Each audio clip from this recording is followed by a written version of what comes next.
Ok, bon, c'est bon. Bonjour à tous, bonjour, hein. Bonjour, je vois que je suis déjà en live, très bonne chose. Je me connecte à peine.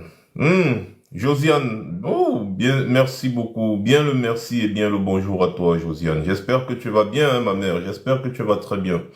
Je vois le travail de partage que tu es en train d'effectuer, c'est super génial. Bonjour à tous, bonjour à ceux qui sont déjà connectés, bonjour. Bonjour. Merci de partager, merci de mettre les cœurs en même temps, en attendant qu'on commence le live. Je sais que vous avez l'habitude que je chante un petit truc pour commencer le live, mais aujourd'hui je ne suis pas d'humeur à chanter. Je suis plutôt d'humeur à passer un message poignant. Donc, merci de faire un maximum de distribution du live. Maximum de partage, j'ai dit maximum de partage. Si on peut faire même 10 000 partages, ce sera une très bonne chose. Merci aussi à tous les modérateurs qui sont déjà connectés. Merci d'éloigner de nous les démons qu'on n'invite pas, mais qui s'incrustent toujours dans nos choses. Ceux qui ne sont pas contents de ce qu'on fait ici ne sont pas les bienvenus ici. Voilà, qu'ils aillent faire leurs choses là où ils veulent faire chez eux là-bas. Mais ici, le port du cerveau est obligatoire. Et je ne tolérerai pas que des individus, se cachant derrière des profils, viennent sur mon mur me manquer de respect. Voilà. Donc on les met out parce que la place de la poubelle, c'est dans la poubelle. Ou alors la place des ordures, c'est dans la poubelle. Autant pour moi. Bien. Donc on vous envoie balader. Bien. C'est qui grâce divine? C'est qui d'abord grâce divine? Attends, je vois ça moi-même.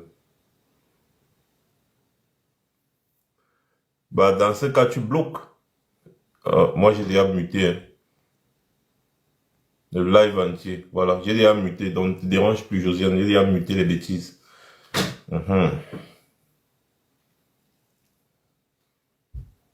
Non, je n'ai pas enlevé de modo. Attends, je vérifie. Hein.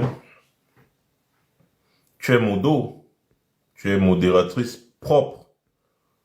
Tu es modératrice propre. Peut-être tu as un problème avec ton compte TikTok, je sais pas. Tu es modératrice propre. Bloque-moi aussi mes dessins des hommes, s'il te plaît. Mute-moi ça. Pensez qu'on est des camarades ici. Vous venez vous connecter dans mon live et vous vous mettez à poser des questions inutiles.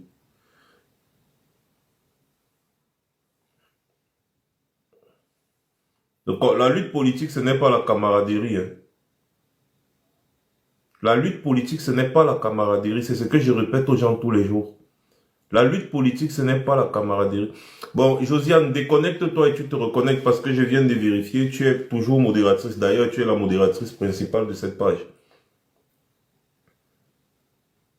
La lutte politique, ce n'est pas la camaraderie. Faites très attention. Je ne suis pas votre ami. Je ne suis pas l'ami de quelqu'un. Voilà. Donc, quand vous venez dans mon live pour essayer de vouloir distraire avec des questions qui ont trait à la vie privée, c'est que vous êtes des enfants de la maternelle. Et ici, c'est pas la maternelle. Donc, vous allez faire ça à la maternelle.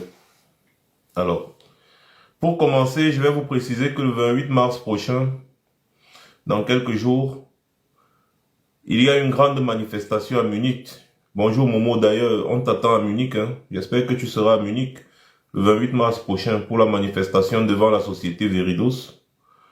Pour demander, et en fait, le but c'est de pousser le Parlement allemand, n'est-ce pas, à débattre sur le sujet de la liste nationale électorale au Cameroun et de pousser Veridos à respecter la loi camerounaise ou à se retirer tout simplement parce que ce sont eux qui gèrent notre fichier électoral. Vous voyez, tout au pays, tout ce qui a trait, n'est-ce pas, aux données privées, on les confie aux étrangers. C'est-à-dire, nous sommes incapables de gérer les données privées des Camerounais. Carte nationale, c'est les étrangers. Passeport, étrangers. Même la liste électorale nationale, c'est les étrangers qui gèrent. Vous vous rendez compte? Tous les milliards que Elecam a chaque année, c'est pourquoi faire? C'est pourquoi faire? Et quand on veut parler de ça, ils veulent nous imposer des sujets de haine. Bonjour, ma mère Sylviane, j'espère que tu vas bien. Merci Titi Zalo, merci. Merci à tous les modérateurs hein, pour votre présence. C'est très très très gentil. Alors, je suis en colère et en même temps je suis amusé. Je vais vous dire pourquoi. On s'est réveillé ce matin et on a vu, n'est-ce pas, on a constaté que Ernest Ouandie a été exécuté de nouveau. Ils ont osé profaner son tombeau, sa tombe. Ils ont détruit, ils ont saccagé sa tombe. Cassé les carreaux qui avaient été mis. Juste pour provoquer et passer un message. Qu'ils sont prêts à passer à l'acte. Je répète, Ernest Ouandie a été exécuté de nouveau. Nous nous sommes réveillés ce matin et nous avons constaté, mais qu'est-ce qui se passe? Josiane dit qu'elle ne peut pas bloquer les gens. Ouais, je vais revoir un peu tout à l'heure, je finis un peu mon speech.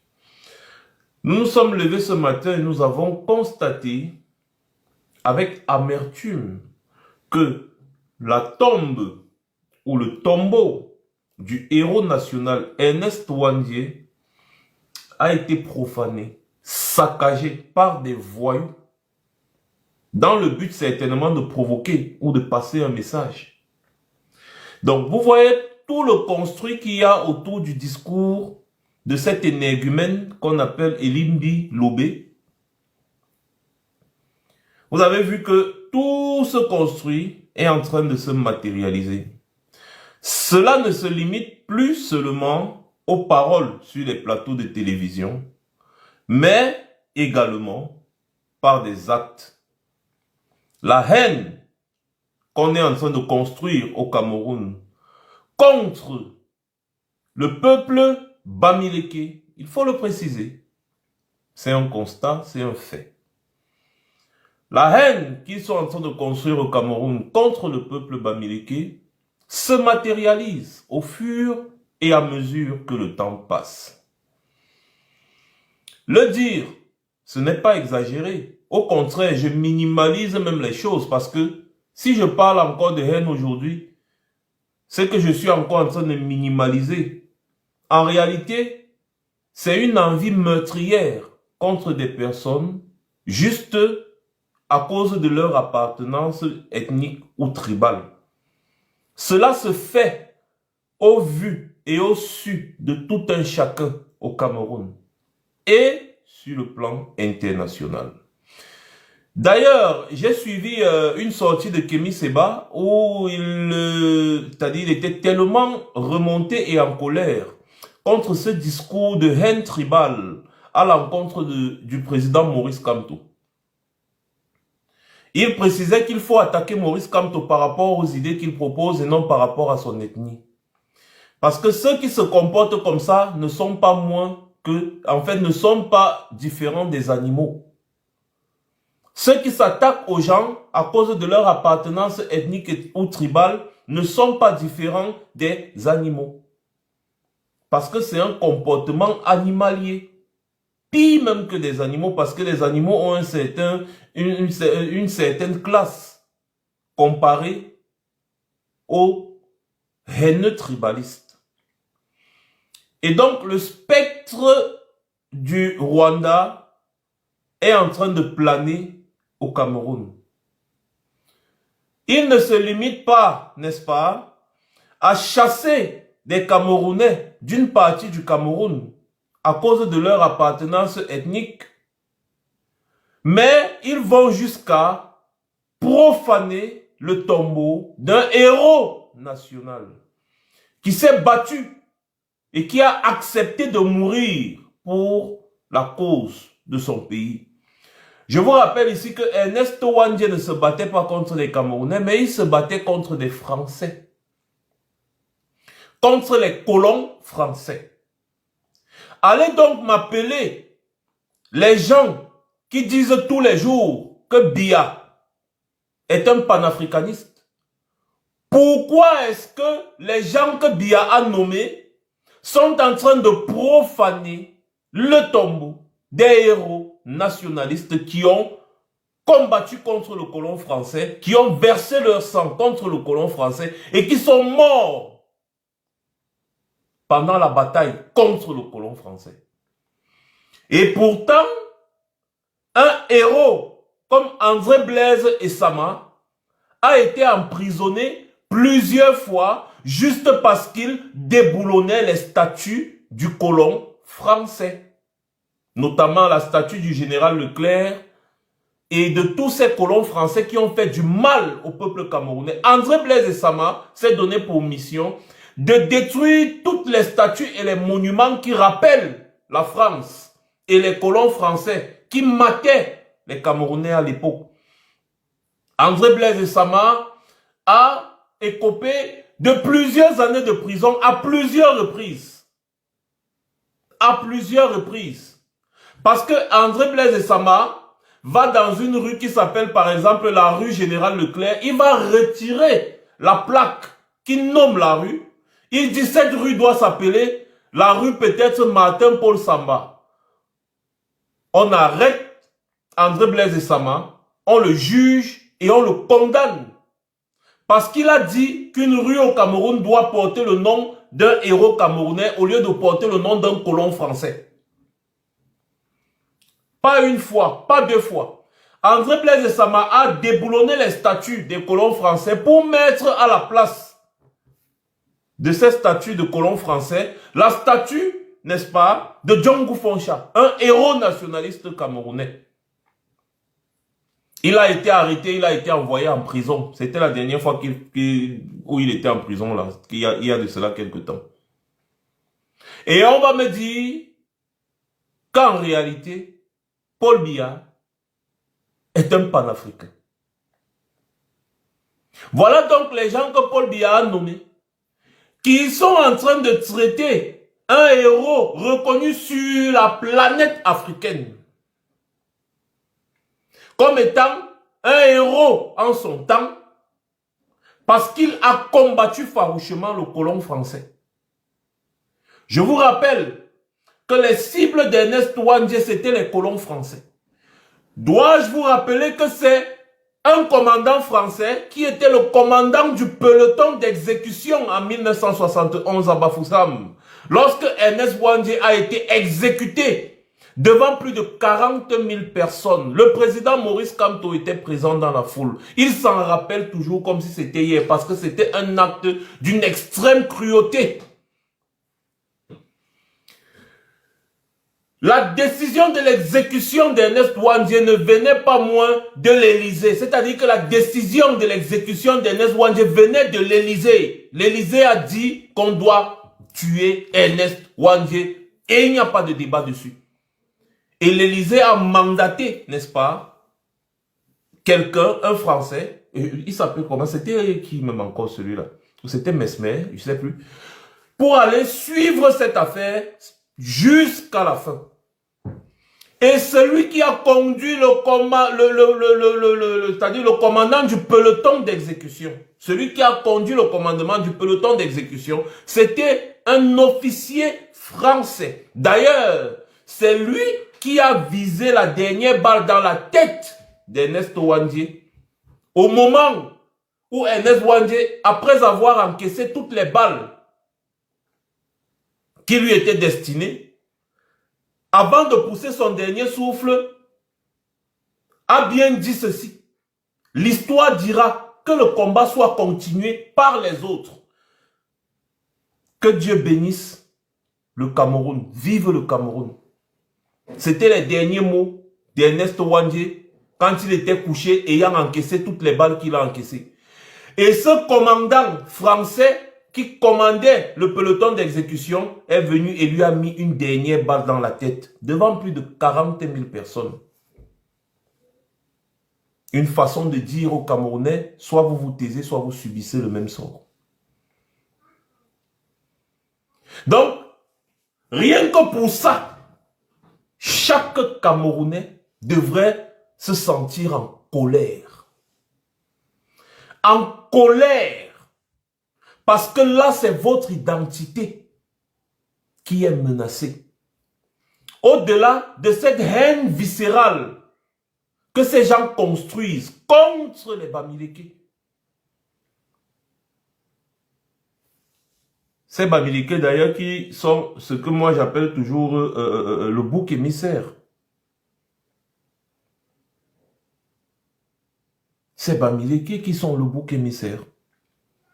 Ils font tout et tout pour continuer le travail que les colons avaient commencé. Parce que dois-je vous rappeler une fois de plus que le premier ennemi du colonisateur français à l'époque, c'était le Bamileke. D'ailleurs, ils en ont vu des vertes et des pas mûres. Au point où ils ont dit que le Bamileke vraiment est le caillou dans la chaussure du Cameroun. Parce que ce sont les Bamileke qui ont empêché à une certaine époque les soldats français de poser un certain nombre d'actes. Pour eux, ils disent que ce sont les Bamileke. Or, dans la lutte nationaliste, toutes les régions du Cameroun étaient représentées. Mais on ne comprend toujours pas pourquoi les gars indexent principalement les Bamileke. C'est ça qui continue aujourd'hui. C'est ça qui continue aujourd'hui. Et je vais vous dire un truc, mes chers frères et sœurs. Ce que ces gens font, ils le font exprès. Et si vous pensez un seul instant qu'ils vont s'empêcher de verser du sang, détrompez-vous. Parce qu'ils en sont capables.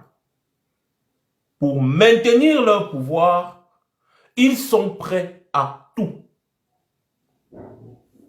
La profanation du tombeau d'Ernest Ouandji est un message.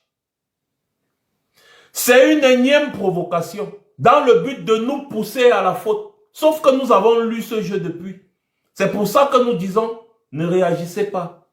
Au contraire, rassemblons-nous autant pour moi pour reconstruire ce tombeau.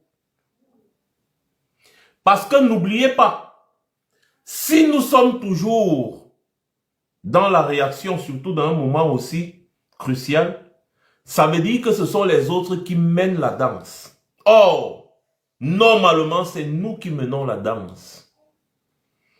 On ne va pas céder à leur énième provocation. On va reconstruire le tombeau d'Ernest Ouandji encore plus grand, encore plus beau. S'ils veulent qu'ils viennent casser de nouveau. Mais ce qui est sûr, quelle que soit la durée de la nuit, le soleil finit toujours par apparaître. Ce qui veut dire quoi? Notre rage là, je vous invite à la contenir pour attendre l'élection légitime qui est l'élection présidentielle. Et quand l'élection présidentielle arrivera, déversez toute votre rage dans le but de mettre à la tête du Cameroun l'homme qu'il faut, Maurice Kamto. N'ayez jamais peur de le dire. Hein. Quelqu'un vous sort les histoires de que non, attendez, machin, tu lui dis stop. C'est Maurice Kamto qui est le futur président de la République. N'ayez jamais peur de le dire. Nous allons mettre Maurice Kamto au pouvoir. Et ensuite, la justice va sévir. Ce qu'ils veulent amener au Cameroun là, ça ne passera pas par nous. C'est pour ça d'ailleurs que dans ses discours, Maurice Kamto les met toujours face à leurs responsabilités en disant, si vous voulez le chaos, c'est vous qui l'aurez voulu, pas moi. Si vous voulez le désordre, c'est vous qui l'aurez voulu, pas moi. Et lorsqu'on observe les agissements des gens du RDPC, ils veulent à tout prix s'aimer le chaos. Notre rôle, c'est d'éviter au maximum qu'on en arrive là. Mais si on arrive là, on va assumer jusqu'à la gare. Donc, n'ayez jamais peur, pour clôturer cette parenthèse, de dire que c'est Maurice Kamto qui est le futur président de la République du Cameroun. Un autre point. Si les gens vous disent que les Bamileke veulent renverser Paul Biya, dites-leur oui. Parce qu'à ce moment, vous considérez le Bamileke comme celui qui veut le bien du Cameroun. Paul Biya est un ennemi du Cameroun. Donc si dans tout le Cameroun, il n'y a que les Bamileke qui veulent renverser Biya, qui ont constaté que le Cameroun va mal et qui veulent faire ce qu'il faut, le mal est où là-dedans? Il faut souvent leur poser cette question. Ne vous justifiez pas. Parce que là, on ne va plus prendre le mot, je vous ai déjà expliqué ça. On ne va plus prendre le mot Bamileke comme étant la définition d'une ethnie, non. On va prendre le mot Bamileke comme étant les gens qui se lèvent contre ce régime dictatorial et sanguinaire, ce régime barbare et néocolon. Tout simplement. Cela veut dire que vous tous, vous êtes Bamileke, tous qui êtes dans cette lutte. Parce qu'en réalité, c'est ça. Ça veut dire que vous tous là, qui êtes dans cette lutte, vous êtes Bamileke. Tout simplement. Parce que, comme je dis encore, je répète, ça veut dire qu'à ce niveau-ci, Bamileke ne signifie plus appartenance ethnique à une tribu ou quoi. Non, non. Bamileke veut dire l'opposant à Biya. Tout simplement. Et ce sont eux qui le disent, ce n'est pas nous. Donc nous, on riposte. Voilà.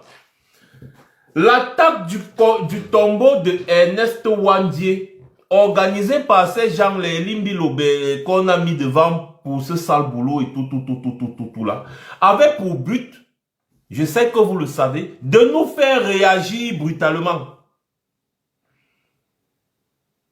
C'est quand même curieux. Hein?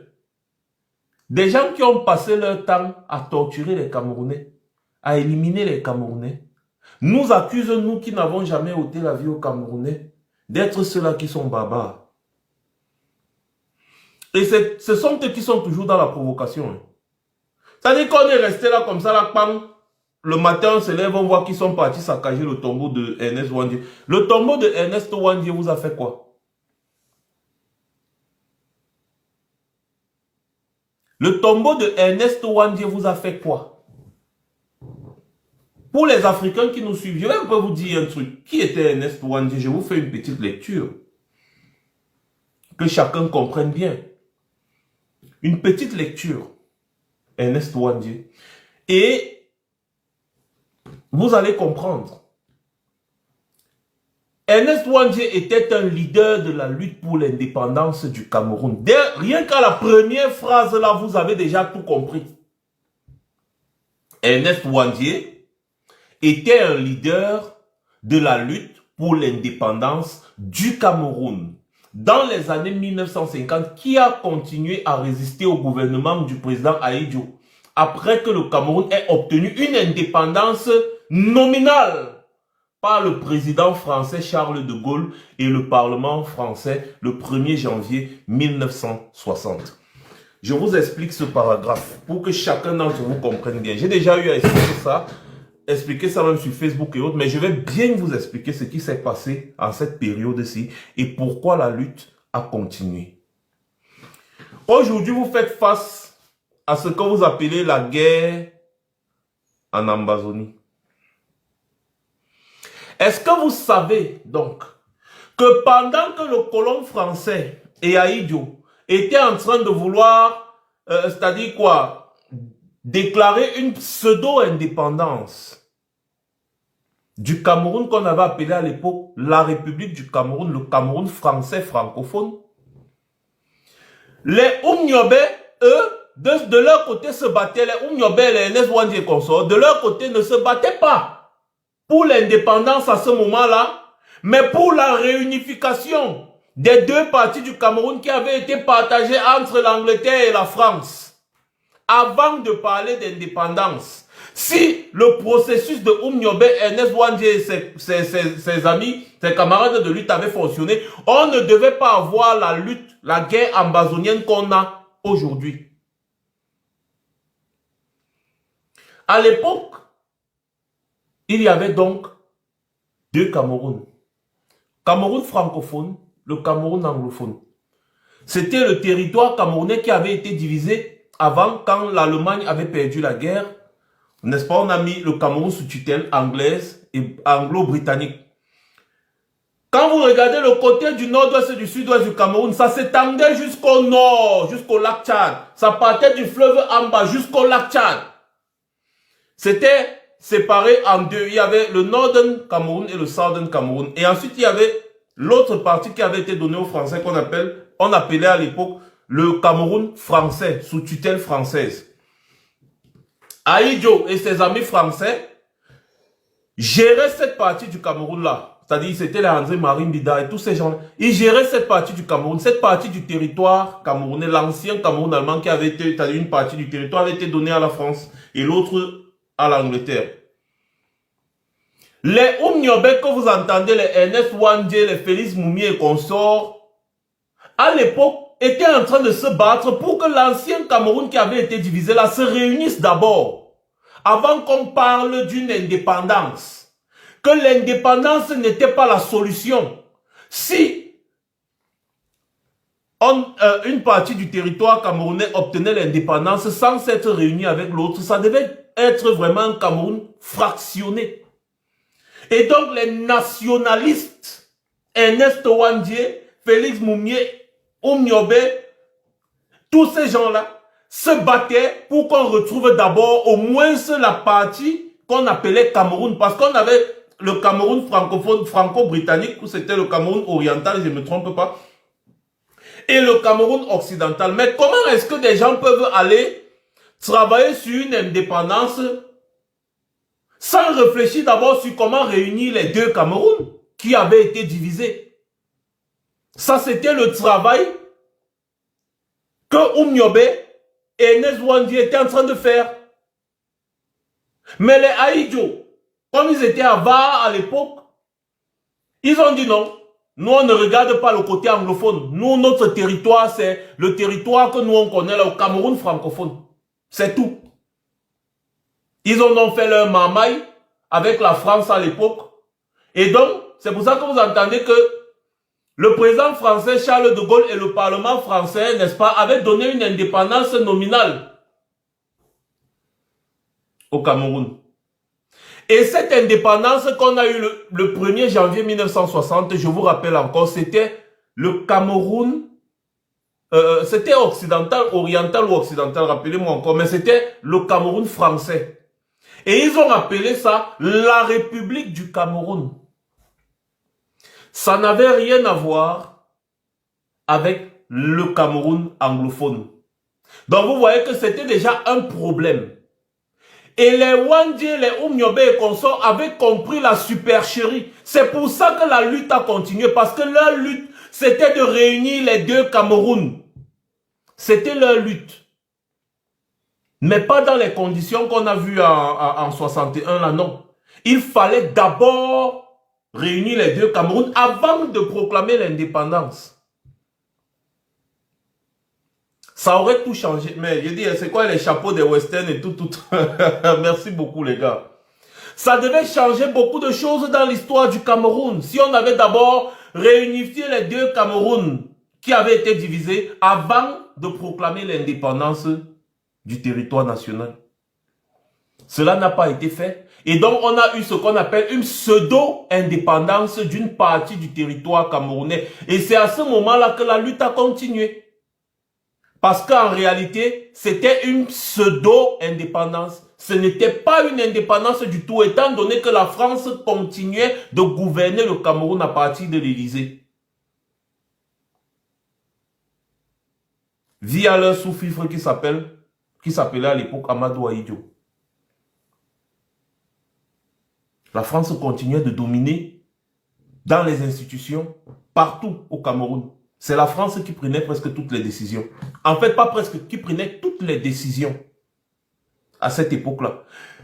Ernest Ouandjé, que vous voyez là, a continué la lutte après que ses camarades se soient fait assassiner. Il a continué la lutte pour une réelle indépendance. Parce que le gouvernement qui a été mis en place après la pseudo-indépendance n'était pas un gouvernement indépendant. Il dépendait, toutes les décisions venaient de la France. La preuve, quand Ernest Ouandjé s'est rendu, c'est la France qui a décidé de son exécution. La France a envoyé un émissaire au Cameroun pour s'assurer qu'il soit exécuté. Et c'est un commandant français qui a conduit le peloton d'exécution.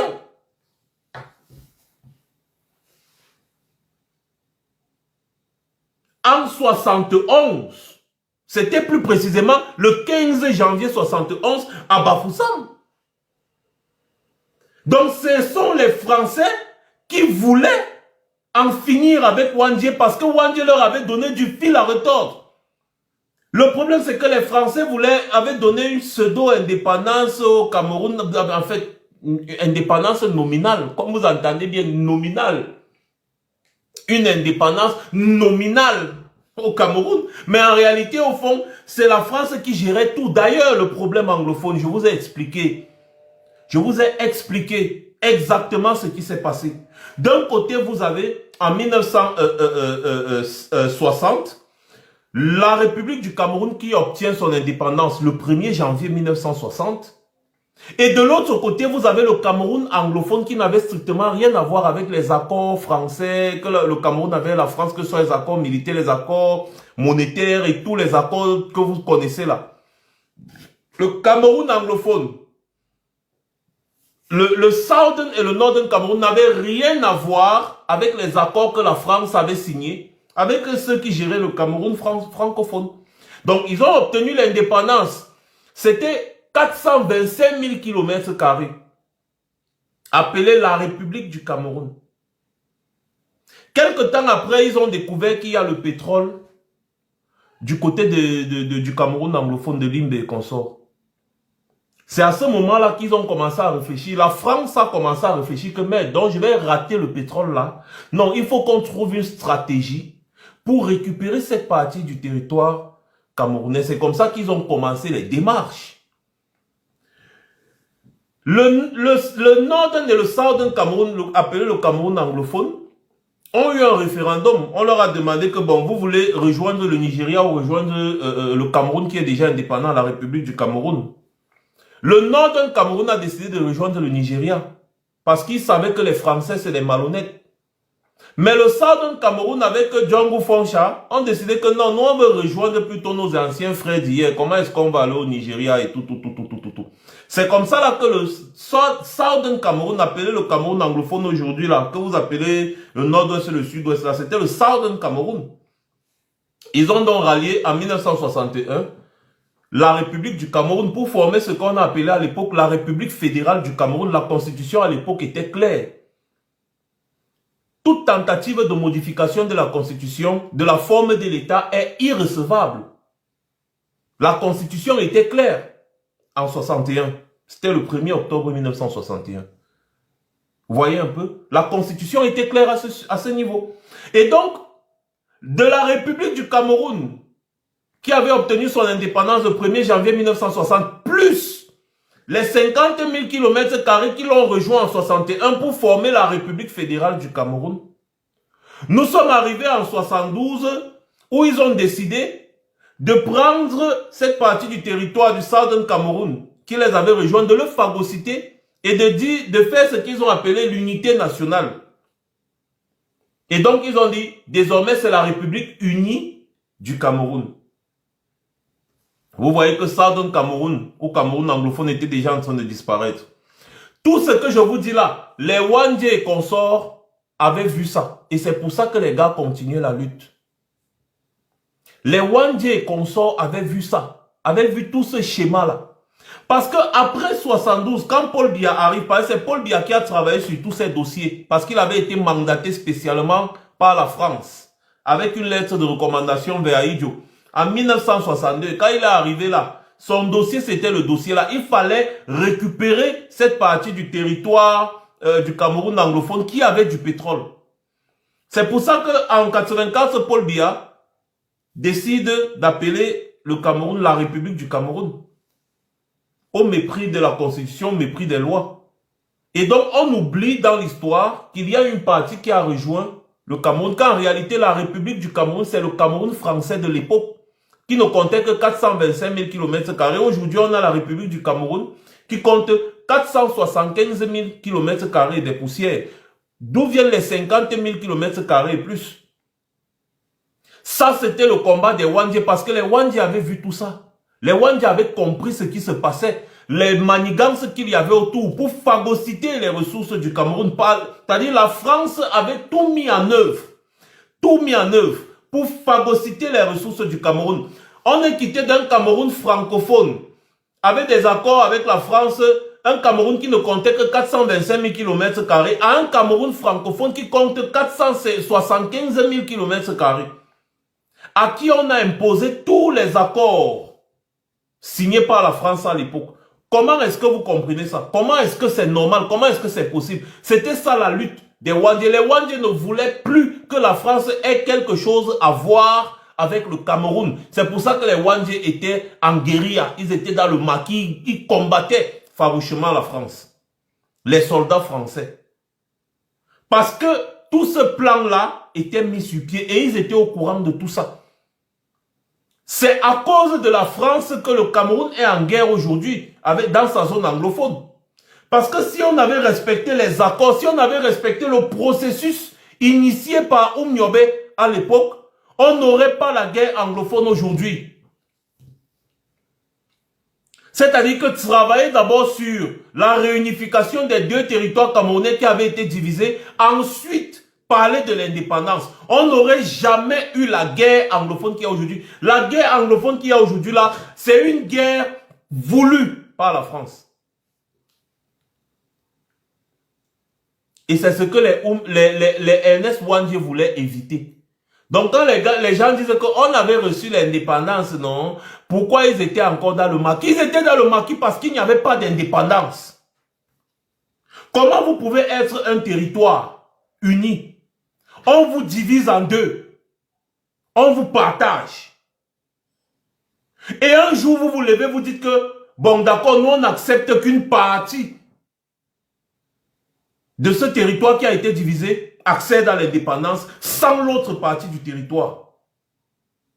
It doesn't make sense. Ça n'a aucun sens. On prend une partie, on prend le Cameroun comme il était avant, on le divise.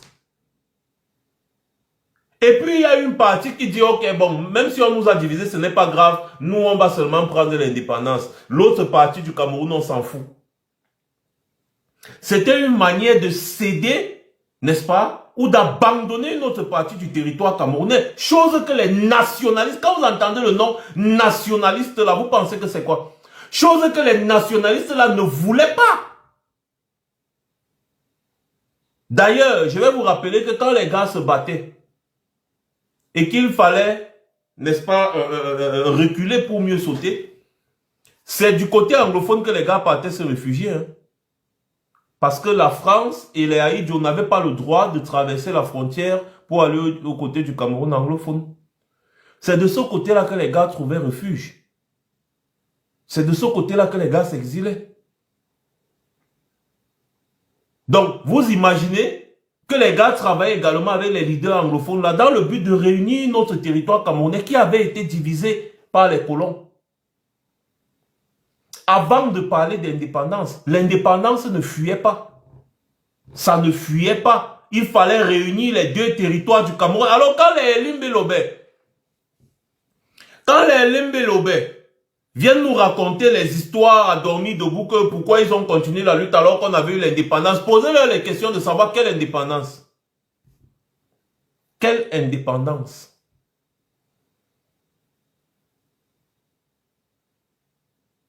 Voilà. Donc, ça, c'était la lutte d'Ernest Wandjé. Et je vais vous rappeler que c'est Ernest Wandjé qui s'est rendu de lui-même. Hein. On ne l'a pas arrêté. Il s'est rendu de lui-même. Il est parti se rendre dans une gendarmerie. On ne l'a pas arrêté. Je comprends que vous ayez mal quand vous voyez tout ce qui est en train d'arriver dans notre pays aujourd'hui. Mais je vais vous rappeler un truc. Ne cédez pas à la provocation. Restons les maîtres du jeu.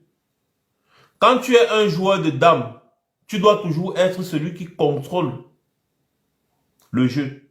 Parce que si tu laisses ton adversaire contrôler le jeu, il t'a déjà battu. Parce que tu vas pousser les pions comme il veut. Or, c'est nous qui menons le jeu. C'est pas eux. Ne cédons pas à leur cacophonie qu'ils sont en train de vouloir créer. Ce n'est pas parce qu'un voyou comme Elimbi Lobé dit que Ernest Wandji est un bandit que ça va changer les faits historiques. Ce n'est pas parce qu'un les voyous comme les Mathias Eri Komonangini disent que Ernest Wandji était un brigand que ça va changer les faits historiques. C'est insultant. C'est de la calomnie. Mais ça ne changera en rien les faits historiques.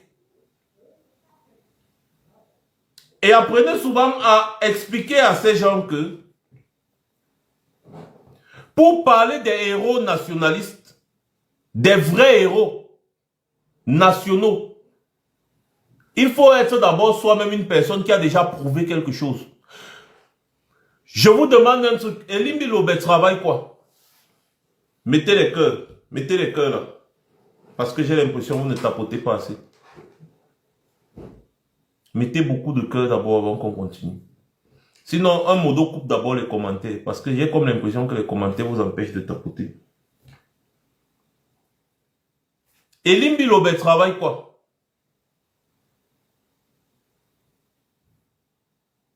Sa profession, c'est vendeur de terrain.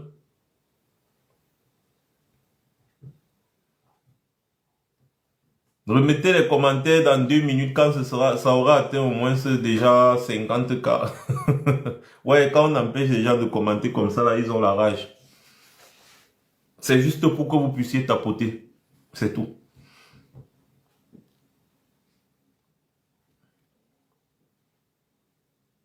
Elimbi Lobé travaille quoi?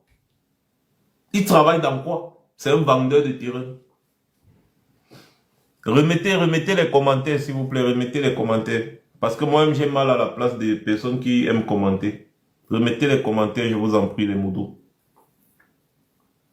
Elimbi Lobé travaille quoi? Il travaille dans quoi? Qu'est-ce qu'il a déjà fait de sa vie? Pourquoi on le présente aujourd'hui comme étant un homme politique?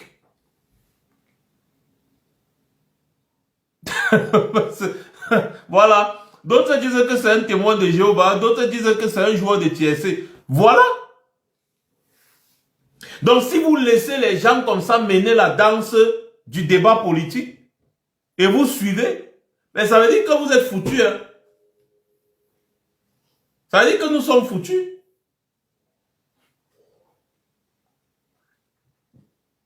Les gens comme ça répondront devant l'histoire. Tout ceci est fait à dessein pour qu'on ne parle pas du bilan du RDPC. Tout simplement.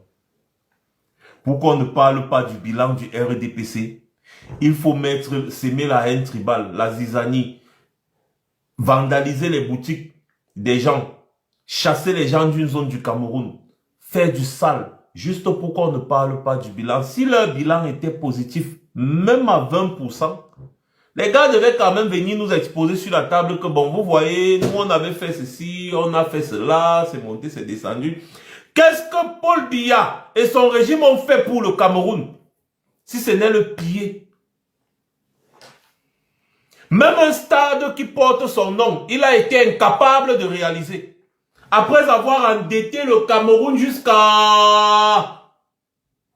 pour construire ce stade-là. Le stade le plus cher de l'histoire du monde mondial. Jamais achevé. Et après, vous allez voir des Kouniafés qui vont venir nous parler de la Côte d'Ivoire. Parce que c'est leur unité de mesure là-bas, la Côte d'Ivoire. Ils veulent se comparer à la Côte d'Ivoire. Vous pouvez vous comparer à la Côte d'Ivoire? Ce que le président Ouattara a fait en 10 ans, Paul Biya n'a pas pu faire ça depuis 1962.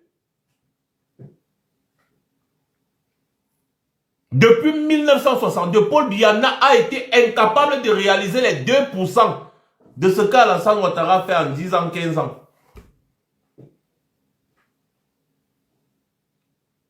Le débat se situe au niveau du bilan. Et non de ce que Maurice Kamto fait. Oh, vous voyez Maurice Kamto, vraiment, il a pété. Vous voyez Maurice Kamto, vraiment, il a porté la chaussure, c'était tordu. Vraiment, il ne sera pas président. Moi, non, Maurice Kamto ne doit pas être président. Tous les jours sur les chaînes, les plateaux de télé, c'est le nom de Maurice Kamto. Les plateaux de télé de haine, de propagation de la haine, c'est le nom de Maurice Kamto. Matin, midi, soir, c'est Maurice Kamto. Mais est-ce que c'est Maurice Kamto qui dirige le Cameroun depuis là?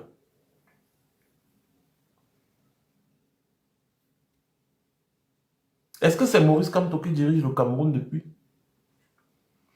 Donc vous pensez qu'aller saccager le tombeau d'Ernest Ouandjé va empêcher que Maurice Kamto soit président? Mais vous voyez la bassesse des gens qui nous dirigent. Ils sont tellement ridicules. Vous voyez des ignares sur les plateaux télé, ils passent leur temps à dormir et à rêver de Maurice Kamto. Ils vont prendre le savon, ils vont creuser un trou dedans pour essayer de se masturber avec le nom de Maurice Kamto. Mais Maurice Kamto vous a dit qu'il n'a pas de femme. Pourquoi vous parlez de Maurice, vous fantasmez sur lui matin, midi, soir? Il vous a dit qu'il n'a pas de... Vous ne voyez pas maman Julie là d'abord comme elle est belle, pimpante, rayonnante, toujours bien debout. Elle n'est pas en djouksa comme celle-là qui porte les perruques, mamie touf touf là. Qui gaspille tout l'argent du Cameroun rien que dans ses perruques. Quand vous regardez maman Julie Kamto, comment est-ce qu'elle est élégante et comment est-ce qu'elle tient son foyer? Vous pensez que le président Maurice Kamto peut être votre goût? Non. C'est Julie Kamto qui est le goût de Maurice Kamto, pas vous. Vous allez fantasmer sur lui fatigué. Ça ne va rien changer à la donne. Maurice Kamto est le futur président de la République du Cameroun. Notez ça. Je ne cesserai de vous le rappeler dans tous mes directs, toutes mes sorties, tout. Je vais toujours vous rappeler cette vérité qui vous fait mal. Ça vous blesse. On dit que ouais, est-ce que vous connaissez l'avenir? Oh, c'est monté, c'est descendu. Non, on essaye de calculer la probabilité et on se rend compte que c'est comme ça. Vous pensez qu'on envoie la fusée dans l'espace comment? On fait un calcul de probabilité. On calcule la trajectoire, on calcule la vitesse, on calcule tout ce qu'il faut calculer. Et c'est à ce moment-là qu'on se dit, ah oui, c'est possible que ça arrive à tel niveau. Pensez qu'on lance les satellites comment? C'est un calcul de probabilité. Et quand on fait tous ces calculs-là au Cameroun, on se rend compte que c'est Maurice Kamto. Naï, il n'y a personne d'autre. S'il y a une autre personne, dites-moi qui. Dites-moi qui. On peut débattre dessus. Hein. Aya, Bamileke qui es-tu arrivé? Quand Bamileke qui es-tu arrivé, le live, oulala, les partages de ça, merci beaucoup à toi. Il n'y a que 3 candidats qui peuvent renverser Paul Biya au Cameroun. 3. Je vous donne les noms. Ils sont seulement 3 qui peuvent renverser Paul Biya au Cameroun. 3 candidats. Dès que vous atteignez 50K, je vous donne les noms. Tapotez, je vous donne les noms des 3 candidats capables de renverser Paul Biya.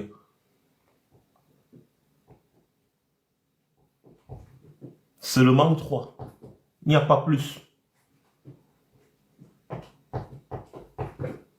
Vous voyez, non? Vous voyez mon doigt là, non? 3. 1, 2, 3. Ils sont seulement 3.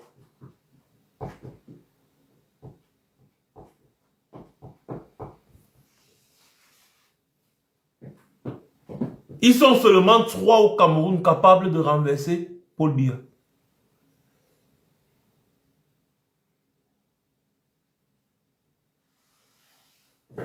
Et ces trois candidats, je vous le dis, c'est Maurice Kamto, président.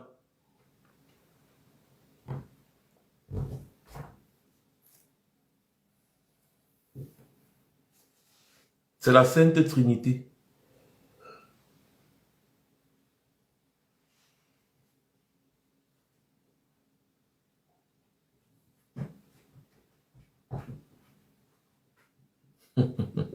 Vous doutez? Moi, je n'ai aucun doute. Allez leur dire ça.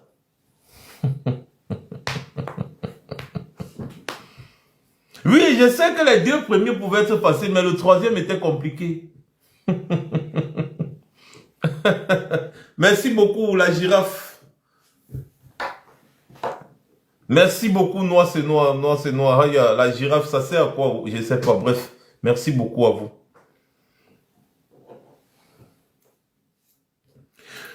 Les gens veulent que je reprenne. Notez qu'il n'y a que 3 candidats capables de renverser le régime RDPC Paul Biya au Cameroun. C'est Maurice Kamto, président.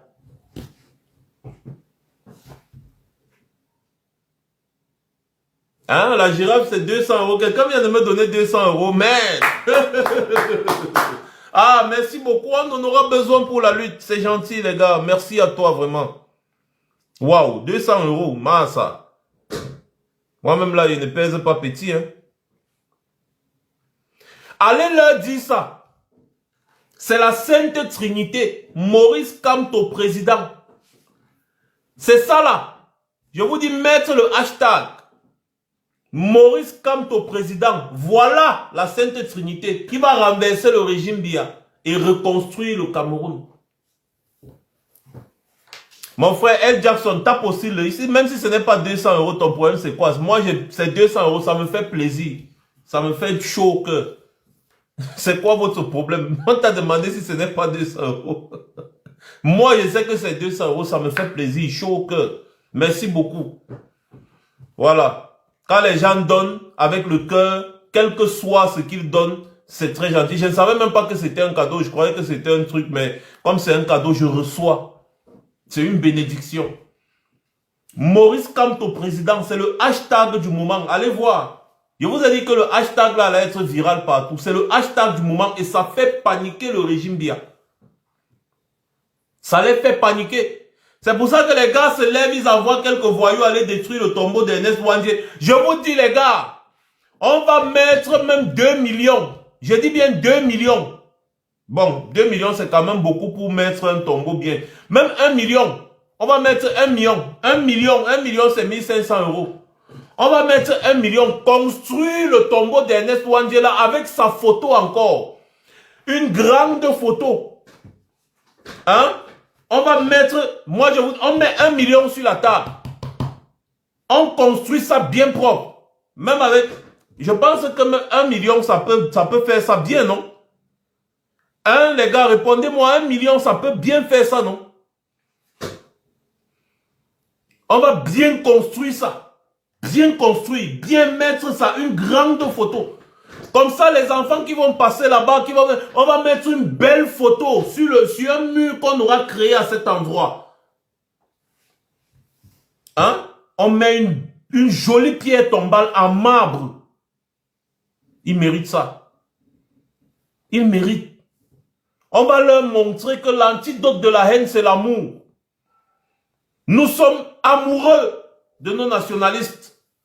Nous sommes des amoureux de nos nationalistes.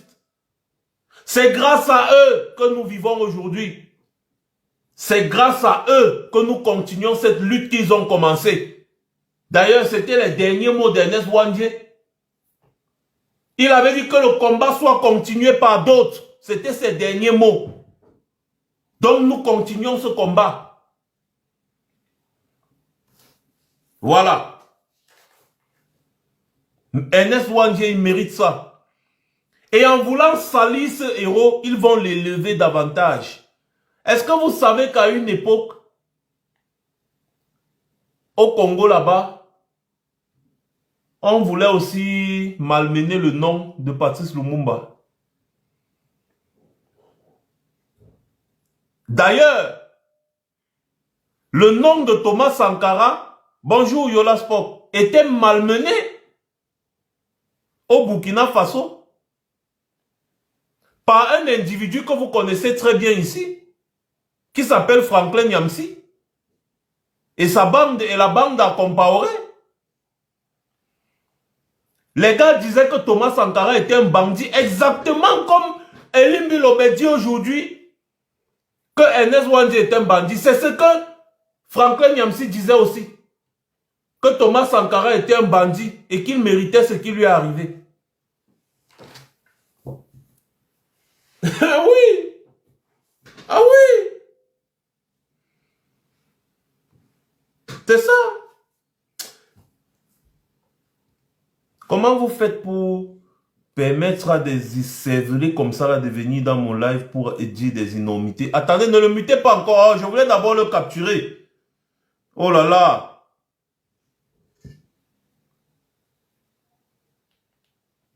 Regardez. Oh là là. Regardez un écervelé qui vient traiter Ernest Ouandji de bandit. Regardez un écervelé. Regardez-moi cet écervelé là. Regardez. Regardez. Des soulards. Pendant que les hommes se battent. Pendant que les hommes sont en train de se battre. Regardez. Regardez. Il vient dans les commentaires. Il traite Ernest Ouandji de bandit. Regardez, quand vous regardez celui-ci là, ça c'est vraiment un bandit. Ça c'est des gars qui passent le temps à arnaquer, à agresser et aller faire la vie. Donc pendant que les hommes comme les vrais hommes, comme Ernest Ouandji se battaient pour la libération de leur pays, des petits sauvageons comme ça, là, ils sont là en train de boire le vin, ils boivent le vin jusqu'il boit son cerveau. Et il va s'asseoir au bar, il va venir traiter Ernest Ouandji de bandit.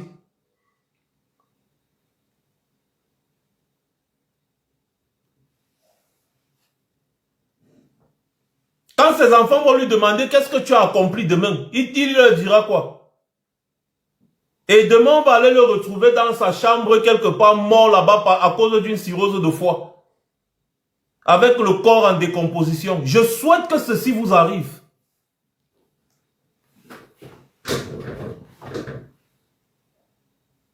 Mais c'est pas possible ça.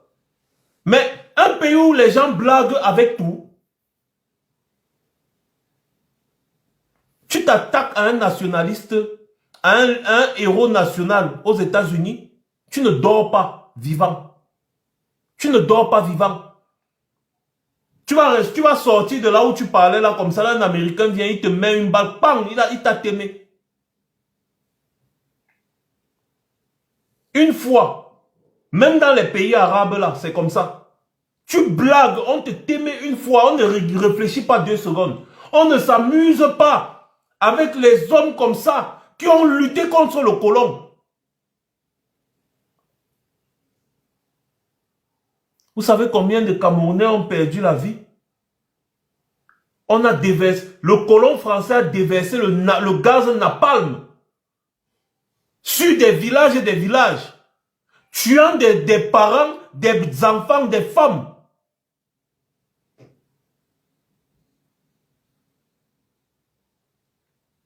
Et des individus viennent là sur les plateaux télé et ils disent que ceux qui se battaient contre ce colon sont des bandits. Et après, ils inventent un pseudo-génocide qui aurait été perpétué chez les Mbo. Heureusement que Baïbek est venu leur rappeler qu'arrêtez ce mensonge. Arrêtez ce mensonge. Tout ça parce qu'il faut mettre une cible sur une catégorie de personnes.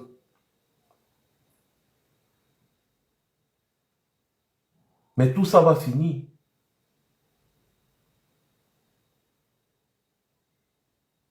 Tout ça va finir. Si on vous a appris à ne rien respecter dans ce pays-là, désormais vous allez respecter. Désormais vous allez respecter ça.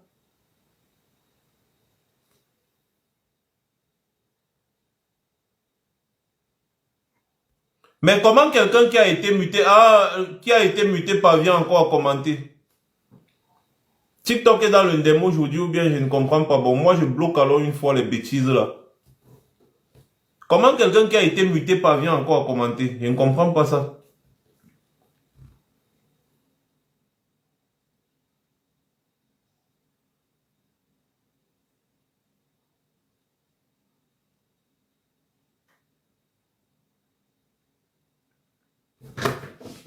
Donc maintenant, je vais vous expliquer aussi un petit truc. Que les gens comprennent bien ce qui est en train de se passer dans ce pays. En réalité, là où Popol est là, il est encerclé.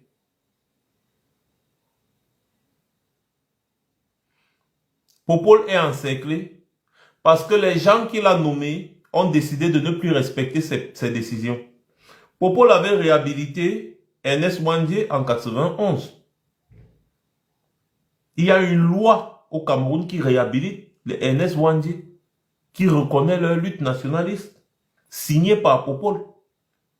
Donc le fait que les Limbi Lobé viennent sur les plateaux télé de Info TV et consorts insulter la mémoire d'Ernest Ouandjé,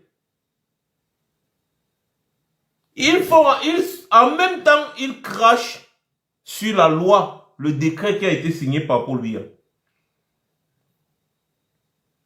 Une manière de dire à Paul Biya d'aller se faire voir ailleurs. Donc vous voyez que les petits serpents que Paul Biya a nourris sont en train de le dévorer aujourd'hui. C'est ça que je vous disais. Que quand tu craches en l'air, ça retombe sur ton visage. Donc nous, de notre côté, ça nous fait rire. Ça nous fait rire, pourquoi? Eh bien parce que les voilà en train de s'en prendre aux décisions de Paul Biya.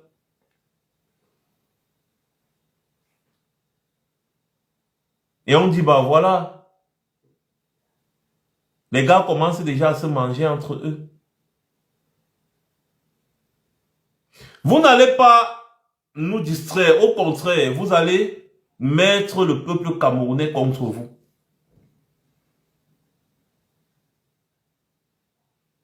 Vous allez mettre le peuple camerounais contre vous parce que vous avez franchi le Rubicon. Et comme vous n'avez plus rien à dire, rien à proposer aux Camerounais, des années plus tard, depuis 1971, on n'a jamais touché le tombeau d'Ernest Ouandjé. C'est en 2025 que vous venez le faire. Donc, depuis 1971, Ernest Ouandjé n'était pas un bandit. C'est en 2025 qu'Ernest Ouandjé est devenu un bandit. Des années après sa mort. Des dizaines d'années après sa mort.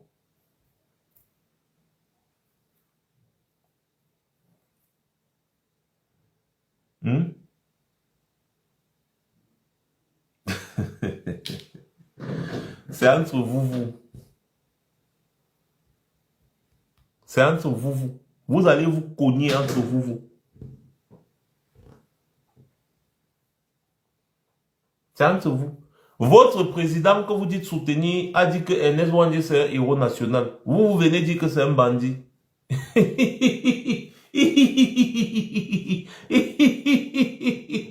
C'est entre vous.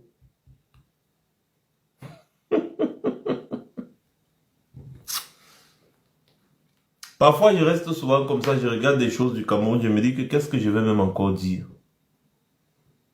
Qu'est-ce que je vais encore dire?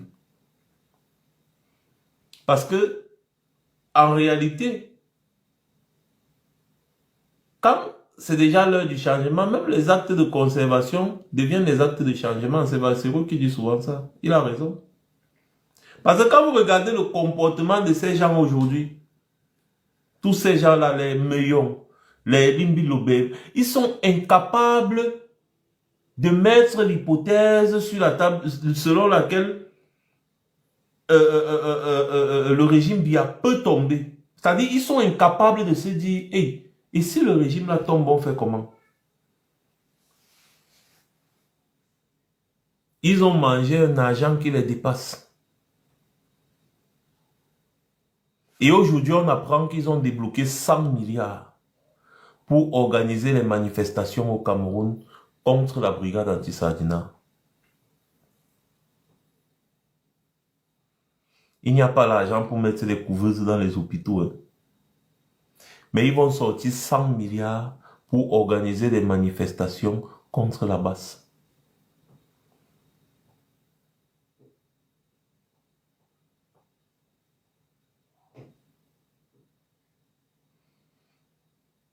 Mongo de Kid va demander les preuves là à ta mère parce que j'ai dormi avec elle hier soir. Elle va te donner toutes les preuves là. Chèvre de brousse. 100 milliards pour organiser des manifestations contre la basse. Ah oui, il faut le faire. Quand on vous dit que ce régime, c'est-à-dire, c'est un régime, c'est-à-dire, on ne comprend pas. Kémy Seba vous a dit que s'il fallait classer la corruption dans le monde du football, c'est que le Cameroun, c'est Lionel Messi. C'est que le Cameroun, c'est Lionel Messi. Vous entendez 100 milliards pour vous, vous vous dites que oh, c'est exagéré, c'est machin. Pour eux, c'est les salades des machins là, des cafés, des petits commerces, comme Tchumbu dit souvent. Les salades des cafés, des petits commerces. 100 milliards là pour eux là, c'est rien, ils peuvent sortir ça. En fait, c'est pour détourner. Donc, vous croyez qu'ils vont sortir 100 milliards et ils vont dépenser ça? Ils vont dépenser ça. Non, ils sortent les 100 milliards justement pour mettre dans leur poche et ils justifient ça avec du fait que, ben voilà, ils ont organisé une manifestation, ils ont fait ceci, ils ont fait cela. Quand les gens dépensent 60 milliards par an, 60 milliards par an, quand les gens dépensent 60 milliards par an, rien que pour manger, rien que pour manger, c'est-à-dire rien que pour les petits grignotements dans votre budget, pendant que vous souffrez, vous payez les impôts, vous pleurez que la vie devient chère. Eux, ils dépensent 60 milliards par an, rien que pour grignoter après les réunions.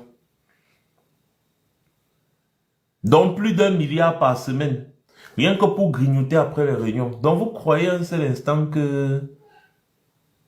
Voilà. Il y a visiblement un problème dans le live. Josiane se plaignait tout à l'heure, effectivement, parce qu'il y a des gens qu'on a mutés, mais qui parviennent encore à commenter. Donc, ça veut dire que le live a un petit problème. C'est pas grave. C'est comme ça que TikTok me fait d'habitude. Quand les gens là ont beaucoup signalé, ça fait ça. Mais après, ça va passer. Et j'ai aussi remarqué ça quand j'ai fait les lives avec le Samsung Android. Là, il y a beaucoup de problèmes. Trop de problèmes. Par contre, quand je fais avec le iPhone, c'est différent. Complètement différent.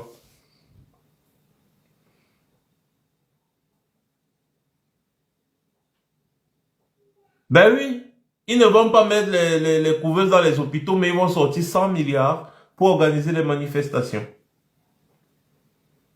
Mais une chose est sûre,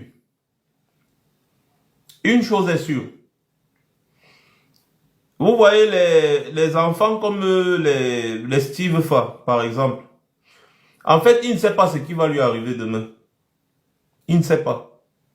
Parce que dans un pays sérieux, ce petit ferait l'objet d'une grosse enquête sur la provenance de ses fonds. Parce qu'il est évident qu'il fait du blanchiment d'argent. C'est une évidence qu'il fait du blanchiment d'argent. Vous voyez un peu. Et donc, ce n'est que normal, même quand tu regardes, tu réfléchis au fond, ce n'est que normal que le gars, il essaie de se débrouiller pour maintenir ses avoirs. Mais sauf que toute chose a une fin. Toute chose a une fin. Donc nous espérons tout simplement qu'il sera capable de justifier la provenance de ses fonds. Le moment venu. C'est tout. Voilà donc. Je vais terminer le live. Comme j'ai dit, on ne devait pas vraiment être long. Je voulais juste pousser un coup de gueule concernant ce qui s'est passé avec Ernest Ouandié. Et je voulais, tant bien que mal, vous expliquer une fois de plus l'histoire de notre pays, ce qui a poussé ces gens, ces héros à se battre, même après la pseudo-indépendance, à continuer de se battre parce qu'on voulait une réelle indépendance. Le Cameroun n'a pas eu une indépendance, que ce soit en 1960, que ce soit en 1961. C'était de l'esbrouf. Et eux, ils avaient compris ça. C'est pour ça qu'ils ont continué la lutte. Donc ceux qui considèrent qu'on a eu l'indépendance en 1960 sont des collabos français. C'est des collabos français. Il y a certaines informations qu'on ne peut pas mettre sur la place publique. Mais le moment venu, on vous dira exactement le complot qui est ourdi actuellement. On veut voir jusqu'où est-ce qu'ils sont capables d'arriver. Mais on sait que les Camerounais sont déjà avisés. On sait que les Camerounais sont préparés à toutes les éventualités aujourd'hui. Les Camerounais veulent rompre avec ce système. Et ils vont rompre avec ce système. Et pour terminer, moi, mes chers frères et sœurs, j'ai décidé que quand je fais mes petits lives sur TikTok aujourd'hui, je les fais juste pour passer un message. Je ne suis plus là pour organiser des débats, et puis il y avait des gens, discuter avec des gens, tout. Il y a beaucoup d'autres plateaux sur TikTok aujourd'hui qui organisent des débats. Moi, je n'organise plus des débats. D'ailleurs, je n'aime même pas organiser les débats. Parce qu'on va parler d'un sujet bien précis. Après, les gens vont encore venir avec d'autres choses, d'autres sujets pour essayer de nous éloigner, tout, non. Donc, quand vous vous connectez dans mon live aujourd'hui, à partir d'aujourd'hui jusqu'à l'élection présidentielle, sur TikTok, sachez que je me mets en live pour passer un message. Il y a d'autres panels sur lesquels on pourra bien évidemment se retrouver pour débattre. Mais ce ne sera certainement plus chez moi. Sur ce, mes chers frères et sœurs, restons concentrés. C'est mon message final. Ne réagissez pas à la provocation. Surtout là-bas au Cameroun. Laissez-nous ici en diaspora, il y a certaines choses que nous on va le faire. J'ai vu une vidéo, Jean de Dieu Momo dit que est-ce qu'on va alors arrêter les missions de l'État. Jean de Dieu Momo, si tu viens ici, là, moi je vais me déplacer. Je t'ai dit que tu fais partie des gens qui auront les mimbans en l'air. C'est une promesse. Il n'y a pas une police ici en Europe qui pourra te protéger, non. Si tu viens ici, là, en Europe, tu auras les mimbans en l'air. Moi, c'est une certitude. Tu auras les mimbans en l'air avec la farine partout sur ton visage. C'est-à-dire, c'est une promesse que je te fais. À Tangandi et toi, vous êtes dans notre collimateur que vous ne pouvez même pas imaginer. Acceptez les missions et venez non, en disant que de toutes les façons, c'est la police européenne qui doit nous protéger. Donc, vous avez même besoin de protection. Hein. Vous avez peur de quoi? Vous avez peur de quoi? C'est devant la police là que l'on va mettre vos mimbans en l'air. Ça, c'est une promesse que je vous fais. Le jour où j'apprends que Jean de Dieu Momo ou Atangandi sont ici, et Atangandi sont ici, ou alors ou Atangandi, on va vous trouver.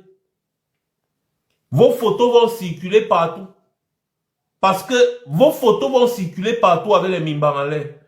Comme ça, vous irez dans vos missions gouvernementales là, avec les mimbans en l'air. Vos missions là, vous allez faire ça au Cameroun. Sachez que si vous venez en Europe, réussissez à vous cacher. Il y a un problème quand même dans ça, c'est que là où vous pensez être caché, c'est là-bas nous on dort.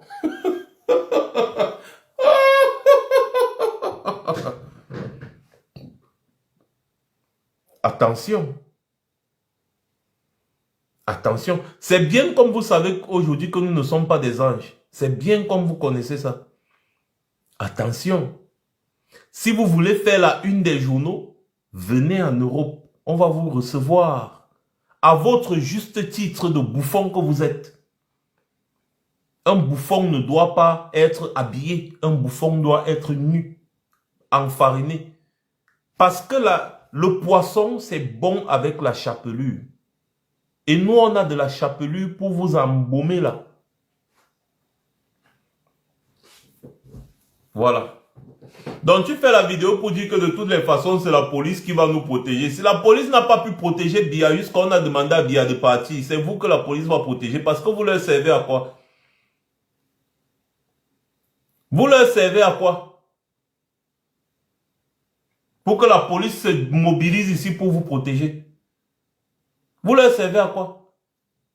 À rien. Ils vont vous livrer. En Belgique, on a livré le ministre, non? Ils vont vous livrer. La police ici n'a rien à foutre de vous. Ils vont vous livrer.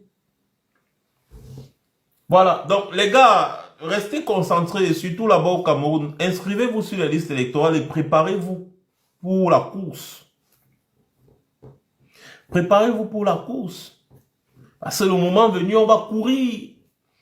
Ils vont seulement respecter la vérité des unes. C'est trop demander aux gens que de respecter la loi. On vous demande de respecter la loi. Respecter la volonté du peuple camerounais. Quand on dit élection, on va aller aux élections et puis les résultats seront connus le même soir. Le même soir, les résultats seront connus. Et vous n'y ferez rien. Donc, on va voir comment vous allez partir dans vos officines de délai comme là-bas et fabriquer des nouveaux résultats. Les résultats seront connus. Et les gens du RDPC, pas du RDPC, les gens de l'ECAM et du Conseil constitutionnel, j'ai un message pour vous et j'invite l'audience qui est là actuellement à partager ce message. J'ai un message pour eux. Vous savez, l'avenir du Cameroun dépend de votre honnêteté. Si vous jouez avec les votes des Camerounais, nous allons jouer avec vous.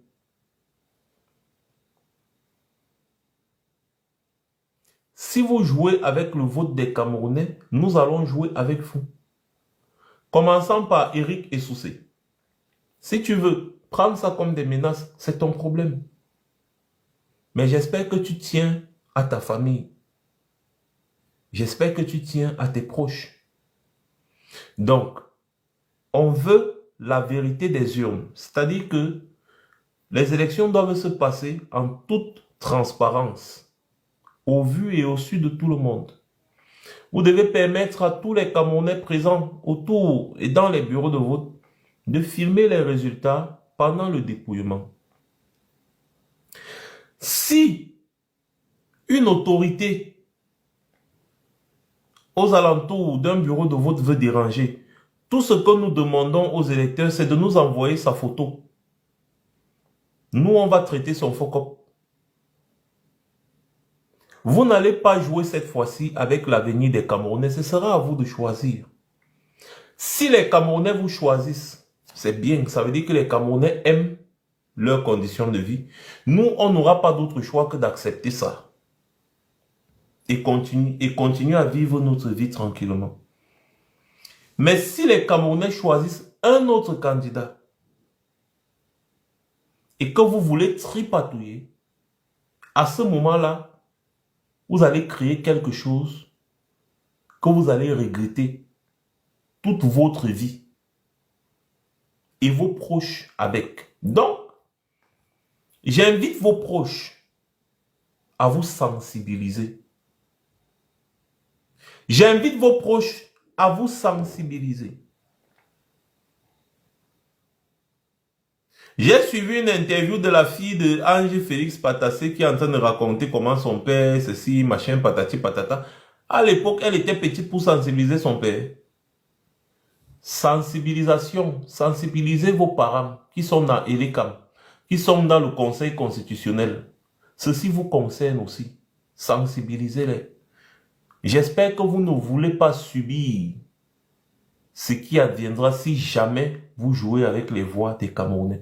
Tout ce qu'on veut, c'est que le soir des élections, comme on aura filmé les résultats dans les bureaux de vote, que ces résultats-là sont ceux qui sont lus au Conseil constitutionnel au moment de la proclamation des résultats. C'est en toute honnêteté que nous vous parlons. Le pays là nous appartient tous. Et je vais reprendre ce que Maurice Kamto disait dans son discours. Si vous êtes dans une chambre à gaz et vous craquez l'allumette, sachez que vous aussi, vous serez embrasé par les flammes. La balle est dans votre camp. Respectez la volonté des urnes. Respectez le choix des Camerounais. Respectez ce que les Camerounais vont choisir à la prochaine élection présidentielle. Le candidat que les Camerounais vont choisir de voter, vous allez respecter le résultat issu des bureaux de vote. Parce que ces résultats, nous les aurons le même soir, comme on a fait en octobre 2018. Et cette fois-ci, on va le diffuser partout. Nous sommes déjà en contact avec les chaînes de télévision occidentales. Même Al Jazeera va diffuser les résultats de l'élection présidentielle de 2025 au soir des élections. Quoi que vous fassiez, les résultats seront diffusés. Si c'est vous, le RDPC qui gagnez, c'est bien.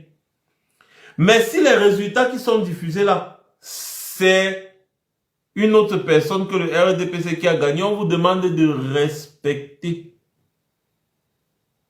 On vous demande de respecter.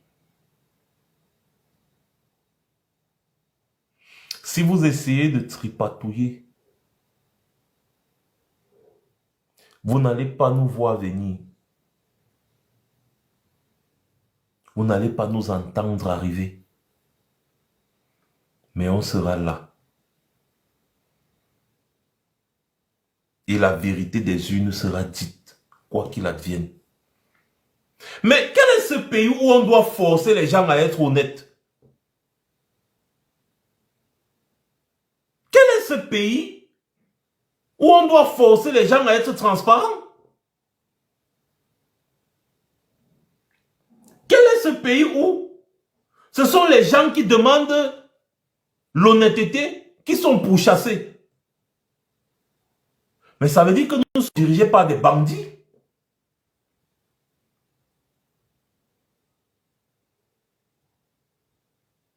Quand ce sont les bandits qui dirigent, les honnêtes gens sont en prison.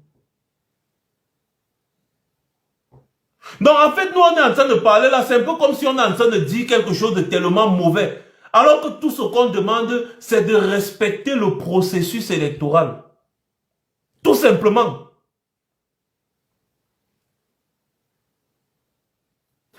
Les lois en vigueur aujourd'hui au Cameroun, c'est vous qui les avez votées. Parce que c'est vous qui êtes majoritairement obèse à l'Assemblée nationale depuis au moins 40 ans. C'est vous qui avez voté ces lois. On vous demande donc de respecter les lois que vous-même vous avez votées, non? Le code électoral, c'est vous. La constitution, c'est vous. La loi, c'est vous. Que ce soit code pénal, code civil, c'est vous. La loi électorale, c'est vous. C'est vous qui avez voté tout ça. Respectez donc ce que vous avez écrit, non?